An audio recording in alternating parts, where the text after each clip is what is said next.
আসসালামু আলাইকুম সুপ্রিয় দর্শক মণ্ডলী এবং আমার প্রাণপ্রিয় শিক্ষার্থী সবাইকে নরসিংদী অনলাইন পাঠশালার পক্ষ থেকে স্বাগত জানাচ্ছি।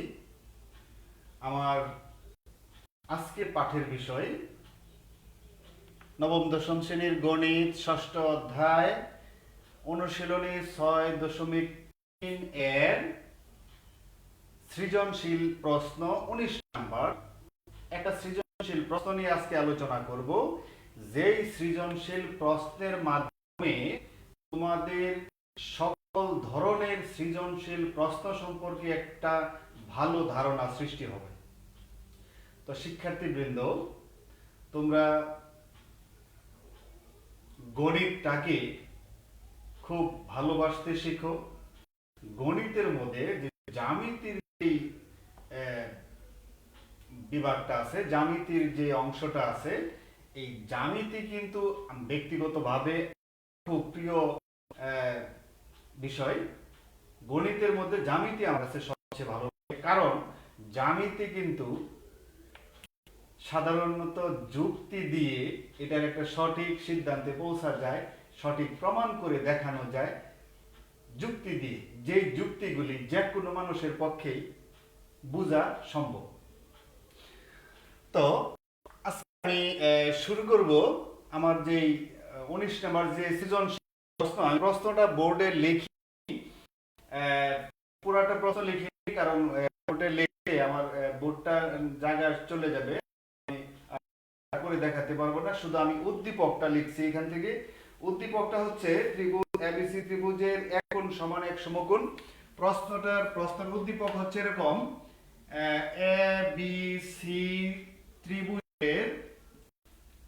এবিসি ত্রিভুজের এক কোণ সমান এক সমকোণ। এক কোণ সমান এক সমকোণ, এটা হচ্ছে উদ্দীপক। তারপরে লেখা হচ্ছে বিসি বাহুর মধ্যবিন্দু ডি। বিসি বাহুর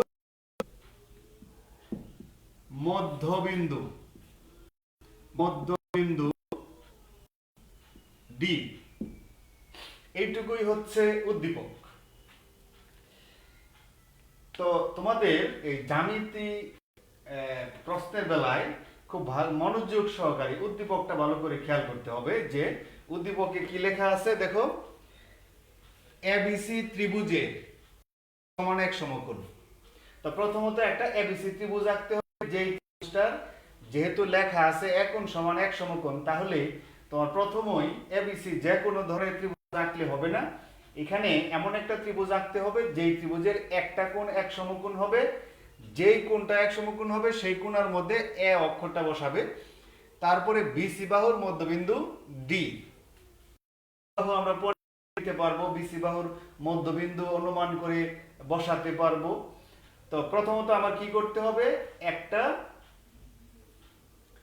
ত্রিভুজ আঁকতে হবে। দেখি প্রশ্নটা, দেখি কি লিখছে। প্রদত্ত তথ্য অনুযায়ী এবিসি ত্রিভুজটি অঙ্কন করো।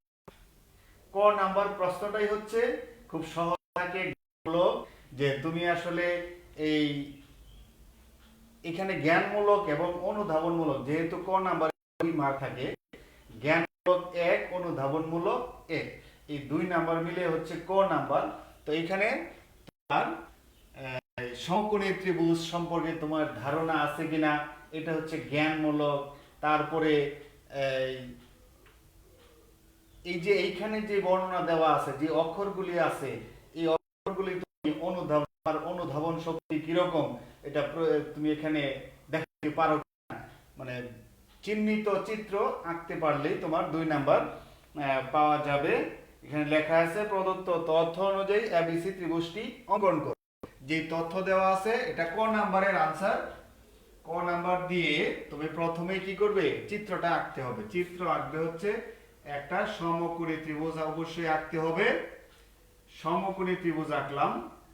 সমকোণী ত্রিভুজের কোন কোন শীর্ষবিন্দুতে কোন অক্ষরটা বসাবে, এটা কিন্তু এইখান থেকে আগে দেখতে হবে যে এক সমান এক সমকোণ। তাহলে এক সমকোণের যেই কোণাটা আছে এই জায়গায় বসাইতে হবে এ বিন্দু, আর বাকি বি তোমার যেখানে ইচ্ছা বসাইতে পারো। আমি এখানে বসাই দিই, এখানে হচ্ছে বি বিন্দু, আর এখানে বসালাম সি বিন্দু। এই তো চিত্রটা হয়ে গেল এই পর্যন্ত। এবিসি ত্রিভুজ হইল এক কোণ এক সমকোণ। আর পরের অংশটুকু কি লেখা আছে? বিসি বাহুর মধ্যবিন্দু ডি। এই যে বিসি বাহু আছে, বিসি বাহুর মধ্যবিন্দু ডি নিবা, অনুমান করে ডি লিখবা, বিসি বাহুর মধ্যবিন্দু ডি। এইটুকু হইলে উদ্দীপকে যা যা কথা লেখা আছে সেই অনুযায়ী চিত্রে আমি সবটুকুই দেখাইতে পারলাম। এই হচ্ছে ক নাম্বারের আনসার। এইখানে তুমি এইটুকু চিত্র আঁকলেই তোমার 2 নাম্বার পাওয়ার কথা। তারপরে তুমি যদি সৌজন্য হিসেবে আরেকটু লিখে দাও, লেখা আছে প্রদত্ত তথ্য অনুযায়ী এবিসি ত্রিভুজটি অঙ্কন করো, শুধু অঙ্কন করার কথা লেখা আছে, সেই ক্ষেত্রে তুমি আরেকটু বিস্তারিত আরেকটু বর্ণনা লিখতেও পারো। আবার যদি এরকম প্রশ্ন থাকে যে চিহ্নিত চিত্র আঁকো বা সংক্ষিপ্ত বিবরণ সহ চিত্র আঁকো, এরকম কথা লেখা থাকতে পারে। তো এই ক্ষেত্রে লিখবে যে এবিসি এক চিত্রে, এরকম লিখতে পারো, চিত্রে চিত্রে এবিসি একটি সমকোণী ত্রিভুজ। ত্রিভুজ চিত্রে এবিসি একটি সমকোণী ত্রিভুজ যার লিখে তখন তুমি বর্ণনাগুলো দিতে পারো, যার এক কোণ সমান এক সমকোণ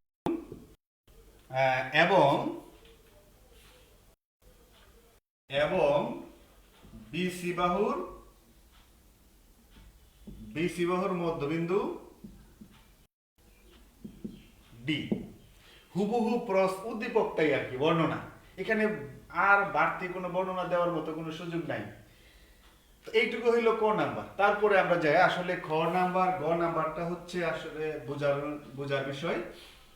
ক নাম্বারটা সবসময় সহজ থাকে প্রশ্ন। আমরা চলে যাচ্ছি খ নাম্বার প্রশ্নে। খ নাম্বার প্রশ্নটা হচ্ছে দেখাও যে AB plus AC greater than 2AD। খ নাম্বার প্রশ্ন দেখাইতে হবে কি? খ নাম্বার প্রশ্ন দেখাইতে হবে AB plus AC greater than 2AD। তোমরা চিন্তা করো এ বি সি ডি এই অক্ষরগুলি সবগুলি কিন্তু উদ্দীপকে আছে, বা আমি ক নাম্বারে যে চিত্র আঁকছিলাম এই চিত্রের মধ্যে সবগুলি কিন্তু আছে। তো তোমাদের এই নাম্বারে যে চিত্র আঁকছো, এই চিত্র দিয়ে যদি চিন্তা করো যে এই চিত্র দিয়ে আমি খ নাম্বারে প্রমাণ দেখাবো, তাহলে কিন্তু হবে না।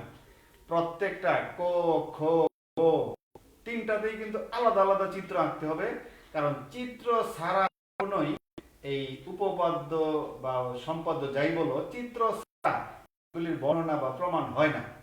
চিত্র অবশ্যই লাগবে। তো খ নাম্বারে আমি তো শুধু প্রশ্নটা দেখা যে এটা লেখা আছে, তো তোমরা কি করবে, নং প্রশ্নের উত্তর লিখে খ নাম্বার লিখে প্রথমে চিত্র আঁকবে। চিত্রটা হবে কিরকম, যেহেতু এ বি বাহু এসি বাহু আর 2AD কথা লেখা আছে, সেই হিসাবে আমাদের কাজটা করতে হবে, চিত্রটা আঁকতে হবে এরকম। চিত্রটা আগের মতোই চিত্রটা আঁকলাম। এইখানে হবে এ বিন্দু, বি বিন্দু, সি বিন্দু, তারপরে আছে কি বিসি বাহুর মধ্যবিন্দু ডি। এইবার একটা জিনিস চিন্তা করো, তুমি বিসি বাহুর মধ্যবিন্দু ডি আঁকলাম। এখন একটা জিনিস চিন্তা করো, এ বি বাহু তো আমার এই চিত্রের মধ্যে আছে, এসি বাহু চিত্রের মধ্যে আছে, কিন্তু এডি বাহু নাই। তাহলে আমার এই প্রমাণে যাওয়ার আগে কি করতে হবে, আমার এই এডি বাহুটা এ বিন্দু আর ডি বিন্দু যোগ করে নিতে হবে। এ বিন্দু আর ডি বিন্দু যোগ করে নিলাম, এটা বিশেষ নির্বাচনে লিখতে হবে। বিশেষ নির্বাচনে যে দেওয়া আছে এইটুকু লিখতে হবে। দেওয়া আছে ত্রিভুজ এবিসি এর এক কোণ সমান এক সমকোণ এবং বিসি বাহুর মধ্যবিন্দু ডি। এইটুকু লেখার পরে লিখবা তুমি এখন যে কাজটা করলা, এ বিন্দু আর ডি বিন্দু যোগ করলা, এটা লিখতে হবে যে এ কমা ডি যোগ করি। যোগ করার পরে লিখতে হবে যে প্রমাণ করতে হবে যে বা দেখাতে হবে যে ab plus ac greater than 2ab। এটা লিখতে হবে কি, যেহেতু প্রশ্নের মধ্যে লিখছে দেখাও যে, তা তুমি এখানে এটাই ইন্ডিকেট করবা, এটাই বলে দিবা যে দেখাতে হবে ab plus ac greater than 2ab। এই ab কিন্তু আগে যোগ করা, এই a বিন্দু আর d বিন্দু যোগ করা ছিল না। তো যোগ যদি না করা থাকে তাহলে ad রেখাংশ তুমি পাইতে পারো না। কারণে বিশেষ নির্বাচনে তোমার a বিন্দু আর d বিন্দু যোগ করে তারপরে লিখতে হবে প্রমাণ, দেখাতে হবে যে ab plus ac greater than 2ab। তো শিক্ষার্থী বন্ধুরা, তোমরা এইবার চলে যাবে কোথায়, আমার এটা প্রমাণ করার জন্য। যেখানে তোমরা একটা জিনিস খেয়াল করো, 2ad যেহেতু লেখা আছে, এইখান থেকে a বিন্দু থেকে d বিন্দু পর্যন্ত হচ্ছে কি ad, কিন্তু 2ad যদি আমি পাইতে চাই তাহলে ad যতটুকু আর ততটুকু লম্বা করে আমার একটা রেখাংশ কিন্তু আগে নিয়ে নিতে হবে। তাহলে আমার অঙ্কন করতে হবে এখানে কি, a থেকে ad বাহুকে বা ad রেখাংশকে এদিকে বর্ধিত করবা পর্যন্ত a থেকে d পর্যন্ত যতটুকু তা আরো ততটুকু নিয়ে ই বিন্দু পাবে, ই বিন্দু লিখবে।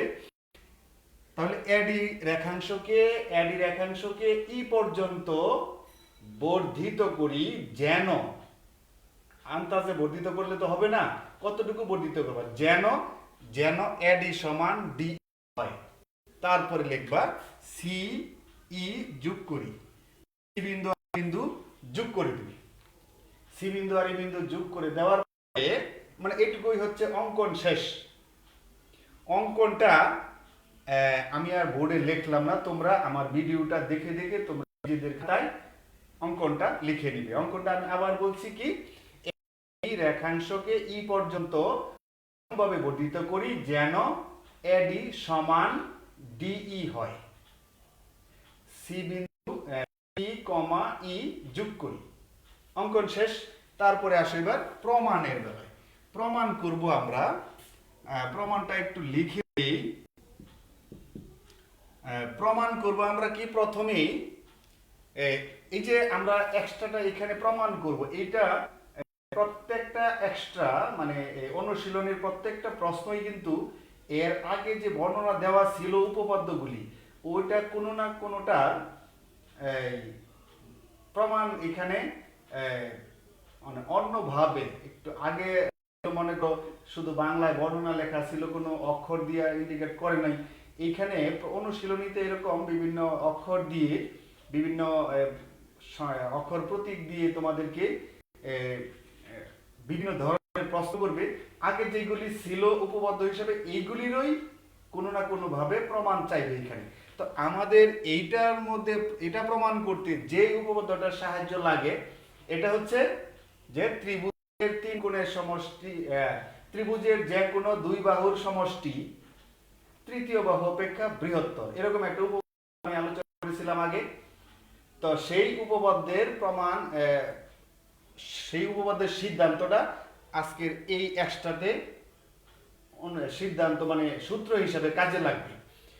তো সেই কাজটা করতে গিয়ে আমার কি করা লাগবে, আমার দেখো এই যে ডান পক্ষে আছে কি, আমি একটু আগে বলছিলাম যে ত্রিভুজের যে কোনো দুই বাহুর যোগফল বা দুই বাহুর সমষ্টি তৃতীয় বাহু অপেক্ষা, তৃতীয় বাহু বলতে ওটাকে যদি আমি তৃতীয় বাহু বলি, 2ad বলতে কি বোঝায়, এর থেকে এই পর্যন্ত হচ্ছে d ad, আবার এখান থেকে এই পর্যন্ত কিন্তু ad সমান হয়। তাহলে 2ad বলতে আমরা বুঝি এ থেকে ই পর্যন্ত, এ থেকে ই পর্যন্ত যদি আমরা বলি তৃতীয় বাহু, তাহলে বাকি দুইটা বাহু কি কি, একটা ab বাহু আর একটা ac বাহু।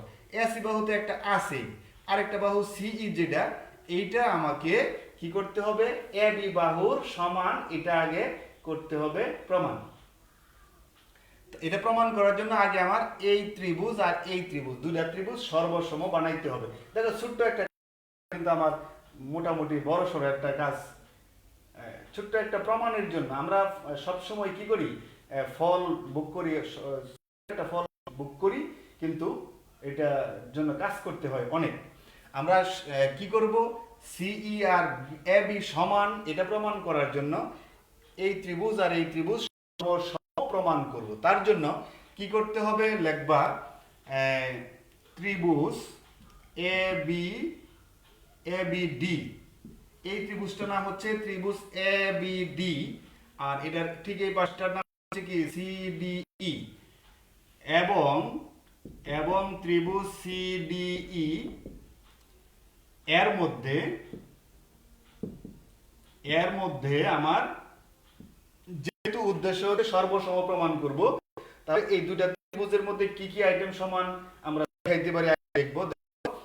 এই এই এডি সমান ডিই, এটা কি হচ্ছে অঙ্কন অনুসারে আমরা লিখতে পারি কি এ সমান ডিই, এটা লিখব অঙ্কন অনুসারে।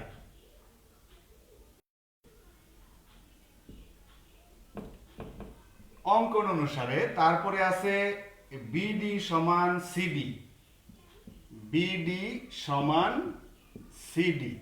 এটা কি কারণে হইতে পারে তোমরা নিজেরা ভালো করে বুঝতে পারছো। বিডি সমান সিডি কি কারণে হইতে পারে, ডি বিন্দুটা বিসি বাহুর মধ্যবিন্দু। এখানে লিখে দিতে পারো যেহেতু ডি বিন্দু, ডি কমা দিয়ে লিখতে পারো বিসি বাহুর মধ্যবিন্দু, যেহেতু ডি বিসি বাহুর মধ্যবিন্দু। তো দুইটা বাহু সমান পাইলাম। কোন দুইটা বাহু, এই বাহু আর এই বাহু, এই দুই বাহুর অন্তর্ভুক্ত কোণ দেখো, এই অন্তর্ভুক্ত কোণ আর এই পাশের দুইটার অন্তর্ভুক্ত কোণ কিন্তু সরাসরি বিপরীত কোণ, এই হিসাবে তারা কিন্তু সমান। তাহলে এই দুইটা বাহু দেখাইলে এবং তাদের অন্তর্ভুক্ত কোণ সমান দেখাইলে ত্রিভুজ দুইটা সর্বসম হয়। তোমরা এবার কি লিখবে, এবং অন্তর্ভুক্ত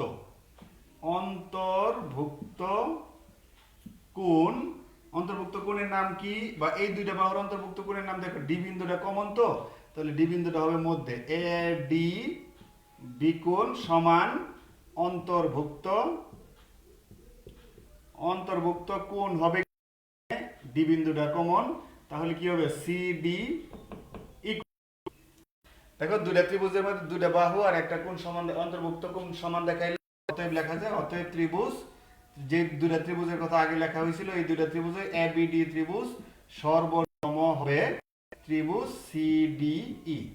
দুইটা ত্রিভুজ সর্বসম ডিক্লেয়ার দিলাম।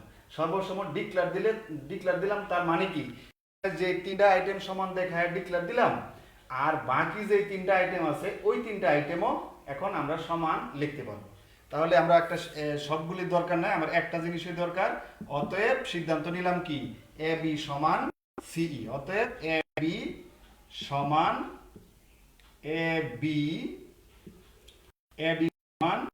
সিই, এটাই আমার দরকার ছিল। এই এ বি সমান সিই এটা পাওয়ার জন্যই এরকম প্রমাণ করলাম। এখন আমরা কি করব, যে উপপাদ্যটা আমি প্রথম বলছিলাম, যে কোনো ত্রিভুজের যে দুই বাহুর সমষ্টি তৃতীয় বাহু অপেক্ষা বৃহত্তর। তোমরা এই নিয়মটা এখন লিখে নিতে পারো। এবার লিখবা কি, আমরা জানি ত্রিভুজের যে কোনো দুই বাহুর সমষ্টি তৃতীয় বাহু অপেক্ষা বৃহত্তর। অতএব ত্রিভুজ, এবার ত্রিভুজটার নাম কি, বড় ত্রিভুজ এ সি ই ত্রিভুজ। দেখো ত্রিভুজ এ সি, অতএব ত্রিভুজ এ সি ই এর এসি ত্রিভুজের আমরা কি লিখবো, যেহেতু এ বি প্লাস এসি লিখবো, এসি আছে আমরা কি লিখবো সিই প্লাস এসি লিখবো, সিই প্লাস এসি গ্রেটার দেন হবে কি, গ্রেটার দেন হবে তৃতীয় বাহু। এই বাহু আর কথা লিখলাম, তো গ্রেটার দেন হবে তৃতীয় বাহু, এ ই বাহু। এটা তোমরা ইচ্ছা করলে এটা লিখে তারপরে সাইড নোট হিসেবেও লিখে দিতে পারো, যে ত্রিভুজের যে কোনো দুই বাহুর সমষ্টি তৃতীয় বাহু অপেক্ষা বৃহত্তর। অথবা তোমরা আগে আমরা যা বলে কথা লিখে তারপরে লিখবে, তারপরে এটাকে আমরা যদি বা দিয়ে কাজ করি, সি এর পরিবর্তে কি পেলাম, সি এর পরিবর্তে কি লেখা যায়, এ বি। সি এর পরিবর্তে লেখা যায় A B plus A C greater than A E. দেখো এ থেকে ই পর্যন্ত যাইতে আমরা দুইটা পার্ট করতে পারি, এ ডি আর DE. A D plus DE, AD plus E, এটা লিখতে পারি। বা দিয়ে লেখো A B plus AC greater than AD, AD plus ডিইর পরিবর্তে, ডিইর পরিবর্তে দেখো যে ডিইর পরিবর্তে এডি লেখা যায়, কারণ হচ্ছে আমরা অঙ্কনের সময় এরকম করে আঁকছিলাম যেন এডি সমান ডিই হয়। তাহলে পরের লাইনটা কি হবে? পরের লাইনটা হবে শুধু AB plus AC greater than 2AD, AD তো দুইটা, 2AD, এটুকু লিখলেই হয়ে গেল।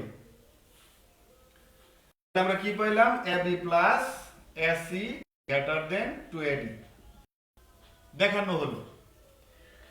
তো শিক্ষার্থী বন্ধুরা, আমার একটা প্রশ্ন আছে, গ নাম্বার প্রশ্ন, যেটা গ নাম্বার প্রশ্নটার জন্য, গ নাম্বার প্রশ্নটার জন্য আমার কি করতে হবে?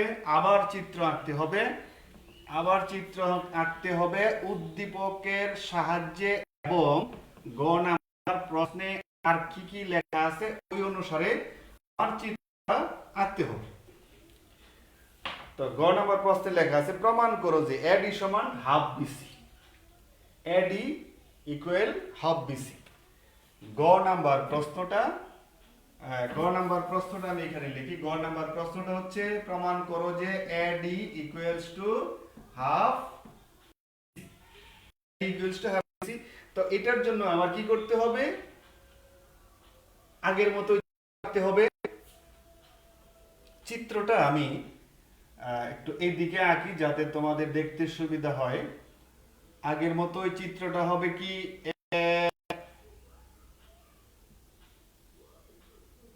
এ বি সি, এটা হচ্ছে ত্রিভুজ এবিসি ত্রিভুজের একক সমান এক সমকোণ। আর বিন্দুটা হচ্ছে কি, ডি বিন্দুটা হচ্ছে, ডি বিন্দুটা হচ্ছে বিসি বাহু মধ্যবিন্দু। এবার যেহেতু আমার এডি প্রমাণের মধ্যে এডি চাইছে, তাহলে এডি যোগ করে নিতে হবে আগে। এ বিন্দু আর ডি বিন্দু যোগ করে নিতে হবে, তারপরে পাবো আমরা এডি। তাহলে এইখানে বিশেষ নির্বাচনটা কি হবে? বিশেষ নির্বাচনটা হবে, মনে রাখবা সবসময় কিন্তু চিত্রটা আগে আঁকতে হবে। চিত্র আঁকার পরে নিচে লিখবে, চিত্রটা এক সাইডে দিয়ে বাম পাশে থেকে লেখা না, চিত্রটা উপরে আঁকবে, চিত্রটা উপরে থাকবে, তার নিচের থেকে লেখা শুরু করবে যে বিশেষ নির্বাচন যদি অক্ষরগুলি দেওয়া থাকে তাহলে লিখবে দেওয়া আছে ত্রিভুজ এবিসি এর একোণ সমান এক সমকোণ এবং বিসি বাহুর মধ্যবিন্দু ডি, এটুকু তো দেওয়া আছে। তারপরে লিখবে ইউ ডি যোগ করি, তারপরে লিখবে প্রমাণ করতে হবে যে এডি সমান হাফ বিসি, প্রমাণ করতে হবে যে এডি সমান হাফ বিসি। আমি বিশেষ নির্বাচনটা লিখলাম না, আমি চলে যাব তারপরে অঙ্কন। অঙ্কনে আছে এখানে কিন্তু আমার এটা প্রমাণ করার জন্য দেখো এডি সমান হাফ বিসি। হাফ বিসি মানে কি? এই বিসির অর্ধেক। বিসি বলতে কি বোঝায়? যেহেতু ডি বিন্দুটা বিসি বা মধ্যবিন্দু, তাহলে এই হাফ বিসি বলতে বিডি বোঝায় অথবা সিডি বোঝায়। তাহলে এডি সমান কি হবে? এডি সমান বুঝাইলো হাফ বিসি। হাফ বিসি মানে কি? বিডি। তাহলে এডি সমান বিডি, এটা প্রমাণ করতে হবে। এডি সমান বিডি প্রমাণ করার জন্য আমার কি করতে হবে? এইখানে আরেকটা কৌশল অবলম্বন করতে হবে। এইখানে যদি আমি একটা মধ্যবিন্দু নেই, এই এবি বাহুর মধ্যবিন্দু নেই, এবি বাহুর মধ্যবিন্দু নিলাম, ই বিন্দু নিলাম, এবি বাহুর মধ্যবিন্দু ই বিন্দু নিলাম, নেওয়ার পরে ইডি যোগ করব, ইডি যোগ করলাম। যোগ করার পরে দেখো এখানে দুইটা ত্রিভুজ হয়ে গেছে। এখন যদি আমরা কোনোভাবে এই দুইটা ত্রিভুজ সর্বসম দেখাইতে পারি, সর্বসম যদি আমরা প্রমাণ করতে পারি, তাহলেই তো বলতে পারি যে এই বাহু সমান এই বাহু, মানে এডি সমান বিডি, বিডি মানেই হাফ বিসি। খুব সহজ প্রমাণ। তো আমাদের তাহলে কি করতে হবে? এই ত্রিভুজ আর এই ত্রিভুজ সর্বসম প্রমাণ করতে হবে। এবার চিন্তা করো তো, সর্বসম প্রমাণ করার জন্য তিনটা আইটেম আমাদের হাতে আছে কিনা? তিনটা আইটেমের মধ্যে দেখো, আমি যদি ই বিন্দুটা এবি বাহুর মধ্যবিন্দু হিসেবে নিই, মধ্যবিন্দু হিসেবে নিলে কি পাইলাম? এ ই সমান বি, যেহেতু ই মধ্যবিন্দু তাহলে এ ই সমান বিই, একটা আইটেম পাইলাম। আরেকটা হচ্ছে কি ইডি সমান ইডি, সাধারণ বাহু, দুই ত্রিভুজের সাধারণ বাহু ইডি, এই হিসাবে ইডি সমান ইডি লিখলাম। তাহলে দুইটা বাহু পাওয়া গেল। এখন আরেকটা বাহু যেটা এডি আর বিডি এটা তো আমরা সমান প্রমাণ করব, এটা আগেই দেখানো যাবে না। তাহলে আমরা আর কি সমান দেখাইতে পারি? কোন কোণ কি কোন কোণের সমান আছে? নাই। যেইটার জন্য আমার কি করতে হবে, আমি অলরেডি একটা কোণের সমান কোণ জানতামই, তাহলে তো সরাসরি দুইটা ত্রিভুজ সর্বসম ডিক্লেয়ার দেয়া এটা সমান এটা দেখায় অল্প প্রমাণ হতো। ছোট্ট প্রমাণ গ নাম্বারে তো আশা করা যায় না, একটু বড় সড়ো তো হবেই। যার কারণে তোমাদের এখন কি করতে হবে, এই অঙ্কন যেটা আমি বলছিলাম, অঙ্কনের মধ্যে কি করবে, এবি বাহুর মধ্যবিন্দু ই নেই এবং ইডি যোগ করি, এটুকু হচ্ছে। তারপরে আসলে আমরা প্রমাণে চলে যাই।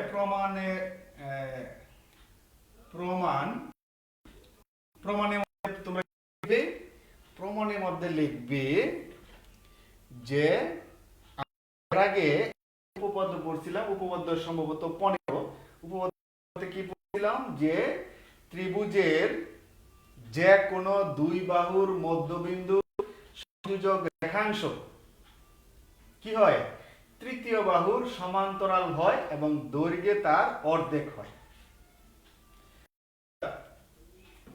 বিষয়টা খেয়াল করো, আমি দেখাই দিচ্ছি তোমাদের বইতে উপপাদ্য 15, উপপাদ্য 15তে আছে ত্রিভুজের যে কোনো দুই বাহুর মধ্যবিন্দুর সংযোজক রেখাংশ তৃতীয় বাহুর সমান্তরাল এবং দৈর্ঘ্যে তার অর্ধেক। ঠিক এই নিয়মটা আমরা এই উপপাদ্যটা আমরা এখন সূত্র হিসাবে ব্যবহার করব। দেখো তো, এ বি সি ত্রিভুজের মধ্যে, এ বি সি ত্রিভুজের তোমরা যদি প্রমাণের শুরুতে লেখো ত্রিভুজ এ বি সি এর, ত্রিভুজ এ বি সি এর এর কি বিসি বাহুর মধ্যবিন্দু, বিসি বাহুর মধ্যবিন্দু দেখো ডি, এবং এবি বাহুর মধ্যবিন্দু কি ই। দেখো আমরা উপপাদ্য 15তে যে কথাটা বলছিলাম, ত্রিভুজের যে কোনো দুই বাহুর মধ্যবিন্দুর সংযোজক রেখাংশ, তাহলে আমি ত্রিভুজের যে কোনো দুই বাহুর মধ্যবিন্দু পাইলাম, বিসি বাহুর মধ্যবিন্দু ডি, এবি বাহুর মধ্যবিন্দু ই, এই দুইটার সংযোজক রেখাংশ কি ইডি, সংযোজক রেখাংশ ইডি পাইলাম। তাহলে আমরা কি লিখতে পারবো, সংযোজক রেখাংশ কি হয়, তৃতীয় বাহুর সমান্তরাল হয় এবং দৈর্ঘ্যে তার অর্ধেক হয়। অর্ধেকটা আমাদের এখানে দরকার নাই, শুধু একটা সিদ্ধান্ত নিলেই পারি যে এটা তৃতীয় বাহুর সমান্তরাল হবে। তাহলে তৃতীয় বাহু কোনটা, আমরা তো বিসি বাহু ব্যবহার করলাম, এবি বাহু ব্যবহার করলাম, রইল বিসি আর এবি ব্যবহার করলাম, এসি বাহু বাদ রইল। তাহলে এই দুইটার সংযোজক রেখাংশ হবে কি, অতএব ডিই সমান্তরাল হবে কার, তৃতীয় বাহু যেটা এসি বাহুর সমান্তরাল হবে। এখন চিন্তা করো, এসি বাহুর সমান্তরাল যদি হয়, ডিই আর এসি সমান্তরাল, এখন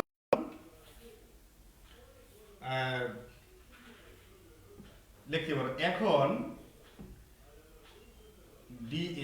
ডি বা ইডি লেখো, ই সমান্তরাল এসি এবং এবি তাদের ছেদক, এই যে দুইটার কথা বলা হয়েছে ইডি আর এসি দুটাই কিন্তু এবি ছেদ করছে। তাহলে ছেদক যদি হয়, তাহলে তোমরা লক্ষ্য আলাদা করে, এটা দুইটা হচ্ছে সমান্তরাল, হ্যাঁ দুইটা সমান্তরাল, এখানে যদি আরেকটা থাকে এটা হচ্ছে ছেদক। তো ছেদকের একই পাশে একটা অন্তস্থ আর একটা বহিস্থ কোণকে কি বলা হয়, অনুরূপ কোণ বলা হয়। অনুরূপ কোণ হিসাবে এই দুইটা কোণ সমান, তাহলে দুইটা কোণ কোনটা, এই হচ্ছে সমান। তাহলে আমরা কি লিখতে পারি, অতএব লিখব বিই কোণ, উপরেরটা হচ্ছে বিই কোণ সমান হবে ই এ সি কোণ। এই কোণের নাম হচ্ছে ই এ সি কোণ। তোমরা সাইড নোট হিসেবে লিখবে কি, অনুরূপ কোণ। তারপরে বাদ দিয়ে লিখলাম আমি বিই কোণ, যেটা বিই ডি কোণ সমান হচ্ছে ইএসি কোণ, যেটা আমরা একটু উপর থেকে লিখতে পারি বিএসি কোণ। বিএসি কোণ সমান আমরা কি লিখবো, এক সমকোণ। বিএসি কোণ কিন্তু এই যে বিএসি কোণ যেটা একোণ, যেটা আমরা এক অক্ষর দিয়ে লিখলে একোণ লিখি, তিন অক্ষর দিয়ে লিখলে বিএসি কোণটার মান কিন্তু এক সমকোণ, এটা উদ্দীপকে লেখা আছে। তাহলে এই কোণের সমান এই কোণ সমান এক সমকোণ আমরা লিখতে পারি। এখন চিন্তা করো, এই কোণের মান যদি এক সমকোণ হয় তাহলে অপর পাশে এই কোণের মানটা কত হবে? যেহেতু একটা রেখার উপর একটা আরেকটা রেখার পরে এক পাশের কোণ এক সমকোণ হয়েছে, অপর পাশের কোণটা অবশ্যই এক সমকোণ। তাহলে লিখতে পারো অতএব অতএব বিই একোণ বা এইডি কোণ সমান হবে কি এক সমকোণ।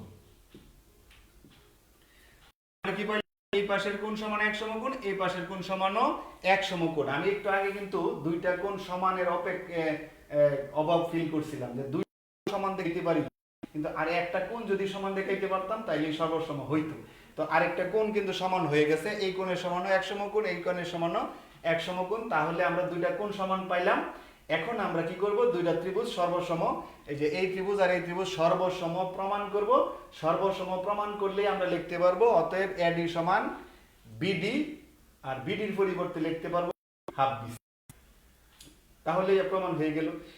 তাহলে আমরা কি লিখবো, এখন এখন লিখবো, এখানে এখানে লেখা যায়, এখানে এখানে লেখা শুরু করো, আর এখন লিখবো কি, এখন ত্রিভুজ ত্রিভুজ বিইডি ও ত্রিভুজ বিইডি আর নিচেরটা হচ্ছে ত্রিভুজ এইডি, এর মধ্যে এই ত্রিভুজের মধ্যে কি কি আমরা সমান দেখাইতে পারি। এবার দেখো, দেখাইতে পারি কোনটার কথা আগে লিখবো, যেহেতু উপরের ত্রিভুজের কথা আগে লিখছি, তা উপরটার কথা আগে লিখবো। তাহলে কি লিখবো, BD BD equal to BE, এই যে বিই সমান লিখবো এই। এটা আমরা কারণ লিখে দেব কি, যেহেতু ই এবি বাহুর মধ্যবিন্দু, তাহলে লিখবো ইডি সমান ইডি, ইডি সমান ইডি, এই ত্রিভুজেরও ইডি বাহু, এই ত্রিভুজেরও ইডি বাহু, এটা লিখে দেব সাধারণ বাহু। এবং এবং কি হইল, অন্তর্ভুক্ত কোণ, আগের খ নাম্বারটার মতো প্রমাণ করব কি, এবং অন্তর্ভুক্ত অন্তর্ভুক্ত কোণ হচ্ছে উপরটা বিইডি কোণ, বিইডি কোণ সমান, এখানেও লিখবো অন্তর্ভুক্ত কোণ হচ্ছে এইডি কোণ সমান, এটা সমান লিখে দিই, সমকোণ যদি লিখে দেই তাহলে এটার কারণটা লিখে হয়ে গেল। কিভাবে দুইটা কোণ সমান হইল, যেহেতু দুইটাই এক সমকোণ, বা ব্র্যাকেটেও লিখতে পারো উভয়ই এক সমকোণ। তাহলে আমরা কি পাইলাম, তিনটা আইটেম সমান পাইলাম। এবার আমরা লিখতে পারি দুইটি সর্বসম। আমরা এদিকে একটু মুছে দেই, লিখতে পারি অতএব ত্রিভুজ, যে দুইটা ত্রিভুজের কথা বলা হয়েছিল, ত্রিভুজ বিইডি সর্বসম ত্রিভুজ এইডি। দুইটা ত্রিভুজ যখন সর্বসম পাইলাম তখন লিখতে পারি সিদ্ধান্ত অতএব এডি সমান বিডি। অতএব এডি সমান কি লেখা যায়, বিডি, বা এডি সমান লেখা যায় বিডির পরিবর্তে হাফ বিসি, বিডির পরিবর্তে লেখা যায় হাফ বিসি। প্রমাণ হয়ে গেল। এই হচ্ছে আমাদের আজকের সৃজনশীল প্রশ্ন, ক খ গ নাম্বারের প্রমাণটা সুন্দর করে বুঝিয়ে দিলাম। আশা করছি শিক্ষার্থী বন্ধুরা তোমরা খুব ভালো করে বুঝতে পারছো। তারপরেও যদি কোনো সমস্যা থাকে, কোনো জায়গায় বুঝতে অসুবিধা থাকে, তোমরা আমাকে ভিডিওর কমেন্ট বক্সে জানাতে পারো। পরবর্তীতে তোমাদেরকে পার্সোনালি হলেও বুঝিয়ে দেবো ইনশাল্লাহ। তো শিক্ষার্থীরা আজকে এখানে শেষ করছি। তোমরা ভালো থেকো। পরবর্তী ক্লাসের আমন্ত্রণ জানিয়ে সকলের সুস্বাস্থ্য কামনা করে কাছ থেকে বিদায়।